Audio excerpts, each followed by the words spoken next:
আসসালামু আলাইকুম রহমতুল্লাহি ওবরাকাতু। পবিত্র ঈদ উল ফিতরের শুভেচ্ছা ও অভিনন্দন নেবেন। আপনারা এই মুহূর্তে দেখছেন শালিকাদহ পূর্বপাড়া ঈদগাহ মাঠের প্রতি বছরের ন্যায় এবারও গেটটিকে সুন্দরভাবে সাজিয়েছে ছোট ছোট যুবক পোলাপানগুলো।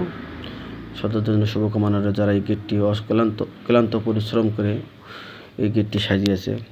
অবশ্য গতবারে এই গেটটি সাজানো হয়েছিল বিশেষ কারণে এই গেটটি দ্রুত নষ্ট হয়ে যায়, যা একটু পরে আপনার হাতে দেখতে পাবেন। দেখতেই পাচ্ছেন ছেলেপেলেরা সবাই মিলে এখানে তাদের ঈদ আনন্দকে উপভোগ করার জন্য একে অপরের সাথে এবং এই গেটটিকে কেন্দ্র করে বিভিন্নভাবে সবাই সেলফি নিয়ে ব্যস্ত সময় পার করছে, দেখতেই তো পারছেন আপনারা।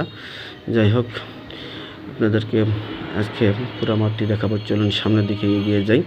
কীভাবে সে দেখতেই পাচ্ছেন দুই সাইড দিয়ে সুন্দর করে রশি দিয়ে তাতে কিছু বিভিন্ন ধরনের কালারিং পোস্টার লাগিয়ে মাঠটিকে সুসজ্জিত করেছেন। তাদেরকে অসংখ্য ধন্যবাদ জানাই, যারা এই পবিত্র ঈদ উল ফিতরকে আরও আনন্দ মহত্ব করতে এইভাবে মাঠটিকে সাজিয়েছে। যাই হোক, চলুন আপনারা আরও সামনের দিকে এগিয়ে যাই। গেটটিকে কত সুন্দর করে সাজিয়েছে আপনারা দেখতেই পাচ্ছেন, কত সুন্দর করে সাজিয়েছে গেটটিকে। এই যে লোকজন এসেছে মাঠে নামাজ পড়ানোর জন্য। আর এখানে টাইম দেওয়া ছিল ঠিক 8:30টায় ঈদের জামাত হবে। আপনাদের একটু আগে বলে রেখেছিলাম, এখানে একটি পোস্টারিং করা হয়েছে, বেলুন ছিললে 100 টাকা ফাইন। আসলে প্রকৃতপক্ষে বেলুনগুলোকে সাজানো হয়েছিল যে ঈদের নামাজ শেষে এখানে ছেলেপেলেরা আনন্দ মুহূর্তে কিছু সেলফি উঠাবে, কিন্তু ছোট ছোট বাচ্চাদের কারণে এই বেলুনগুলো সবাই ছিঁড়ে নিয়ে এক মুহূর্তেই গেটটি নষ্ট হয়ে যায়, যার ফলে এবারে এইভাবে সামনে একটি পোস্টারিং করে দেওয়া হয়েছে যাতে করে কেউ এমন পরিস্থিতি না করতে। যাই হোক, আবারও বলি, অপরূপ শালিকাদহ ফেসবুক পক্ষ থেকে সকলকে আন্তরিক শুভেচ্ছা অভিনন্দন, যারা ইউটিউব অথবা ফেসবুক থেকে দেখছে।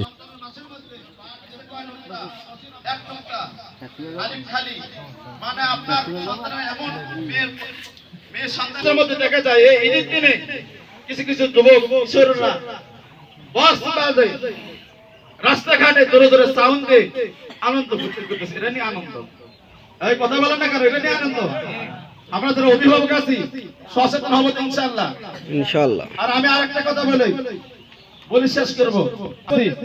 আমাদের সমাজে যখন বিয়ে শাদী হয়, এই প্রতিটা বিয়ে শাদীর মধ্যে বক্স বাজায় কি বাজায় না?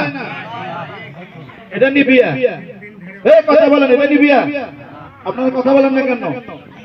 হয়তো আমি আপনাদের সন্তান হিসাবে একটু জোর গলায় বলতেছি, অনেকের মনে কষ্ট লাগে, দুঃখের সাথে কথাগুলো বলতেছি। আল্লাহর রাস্তায় কারো যদি অন্তরের মধ্যে কষ্ট লাগে, তাহলে হাত জোর করে বলতেছে আমাকে কি করে দেবেন, ক্ষমা করে দিবেন।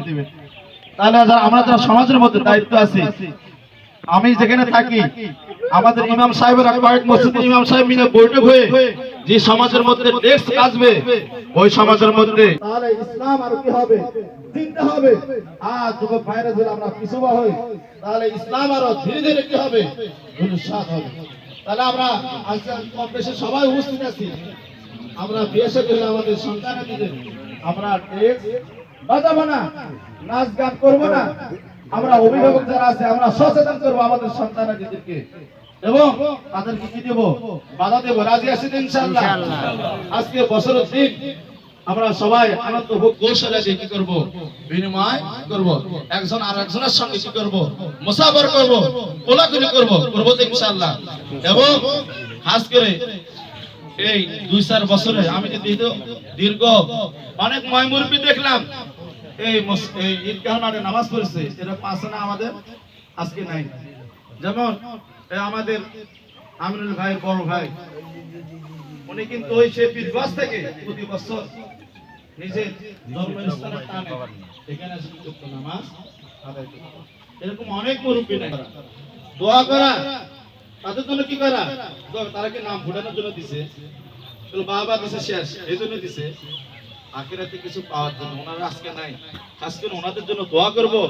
আমাদের সমাজে অনেক ময় মুরব্বী নাই, ওনারা চলে গেছে, ওনাদের জন্য কি করব, দোয়া করব।